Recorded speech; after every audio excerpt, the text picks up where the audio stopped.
ورحمة الله وبركاته. اللهم صل على سيدنا محمد وعلى آله وأصحابه أجمعين.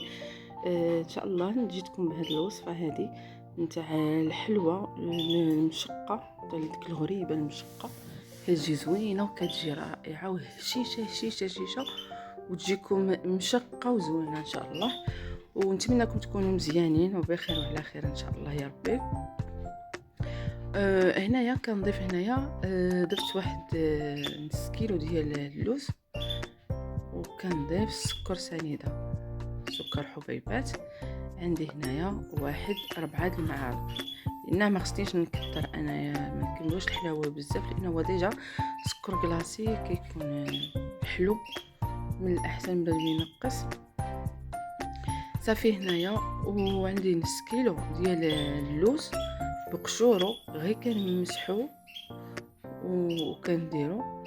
وعندي هنايا واحد 4 المعالق ونص تاع السكر حبيبات. وعندي هنايا الكوك، عندي هنايا 4 المعالق ديال الكوك. الكوك يكون ميدم، ها هو شفتوا كيفاش خصه يكون ميدم شويه، ما يكونش ناشف. الا كان ناشف غادي نشف لكم الحلوه، يعني هذه راه باينه، راه معروفه. المهم هنايا كنطحنو مزيان، انا كنطحن كلشي في مره. ها هو هنايا من بعد ما طحنته كامل، شفتوا كيفاش خصها يولي، خصها ينطحن، ما يكونش مطحون حتى يطلق الزيت ديالو، وما يكونش عاوتاني باقي هكاك واقي، يعني خصها يكون مهرمش باش يجيكم زوين. صافي هنايا من بعد ما طحنته كامل، يعني طحنته كلشي، صافي هنايا كنضيف هنايا واحد خماره ونص ديال خميره الحلويات، الخماره ديال الحلوه هكا. وكنضيف البيض على حساب الخلاط، يعني نشوف كيفاش غادي يكون، خصني نريد.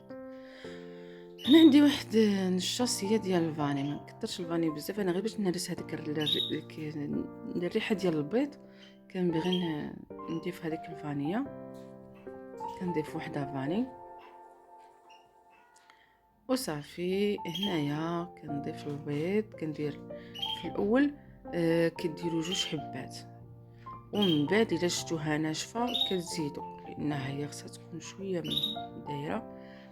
انا هنا درتهم في مره، نتوما غادي ديروا 2 وغادي تخلطوا. بانت لكم ناشفه غادي تخليوها، وكتضيف واحد المعلقه ديال الزبده هكا، معلقه كبيره عامره ديال الزبده ضروريه باش تجيكم يعني رطبه.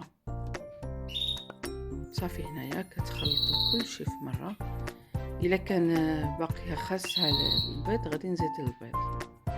كانت هي هذيك، صافي بارك عليها.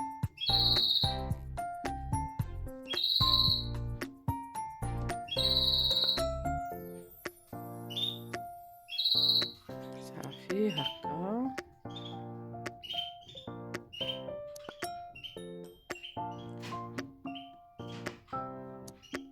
شفتوا كيفاش خصها تجي تعلقوها، خصها تعلق. شحال ما علقتوها شحال ما كتجيكم زوينه.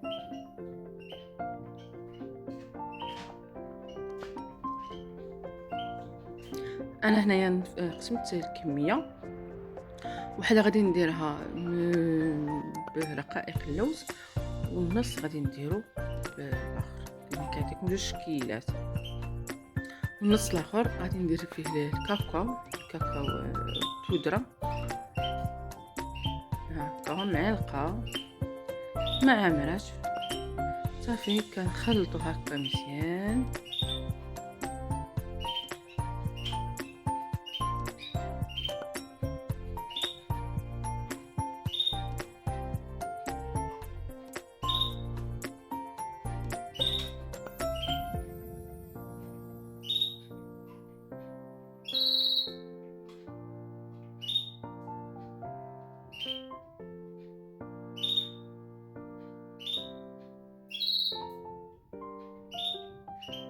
وغادي تخليوها حتى تنشف.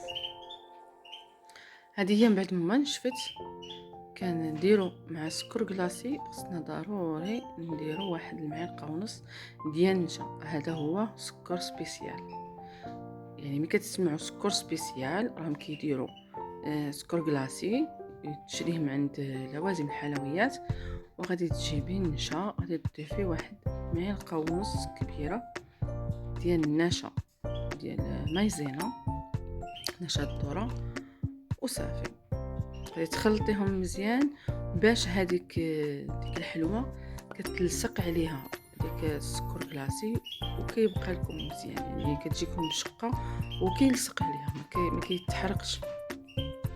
يعني الا تحرق لكم صافي غادي كيبقى يتحرق داك الاخر، داك السكر كلاصي كيبقى كيتحرق. صافي هنايا انا كندير غير شويه ديال الماء، غير كندير صبعي غير ساهم باش ما كتبشى لي في يديا وصافي. صافي هنايا غادي نكور ونحطهم على جنب، ماذا بكم تكوروهم كاملين وتبقاو كديروا وكتحطوا. هي ما خصكمش تكون فازقه، من الاحسن ما خصهاش تكون يعني فازقه. الا نفختوها ودرتوها راكو غادي غير ما غاديش تجيكم لاصقه عليها، غادي بحال كتشرب داك الماء، غادي كيشرب داك السكر كلاصي.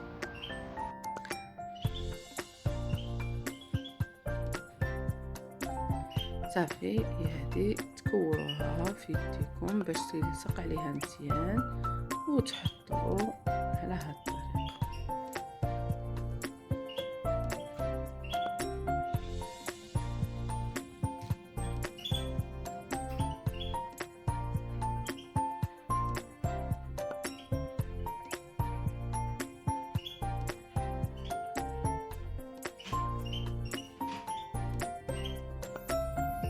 وتبعدوا الحبه على اختها، ما ديروهمش متلاصقين لان غادي تشق وغادي تحل، ما غاديش تبقى كيف ما راكم تشوفوها. يعني غادي تزيد تنفخ يعني بحال يعني كتوسع كتنفخ. صافي هنايا نكورو ونحطوهم على جنب.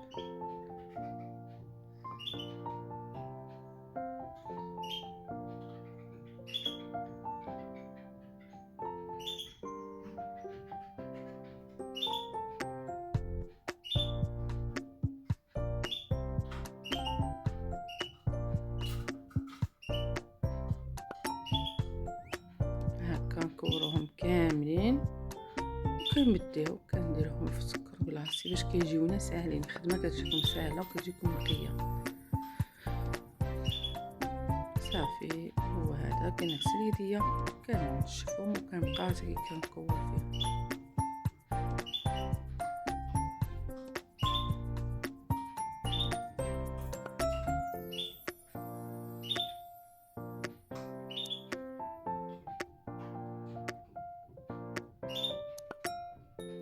هنا كنوضع فوقهم قرقاعه، ما كديروا لهم حتى شي حاجه، لا بيض لا حتى شي حاجه، غير هكا كتشدوا القرقاعه كتحطوها من فوقها.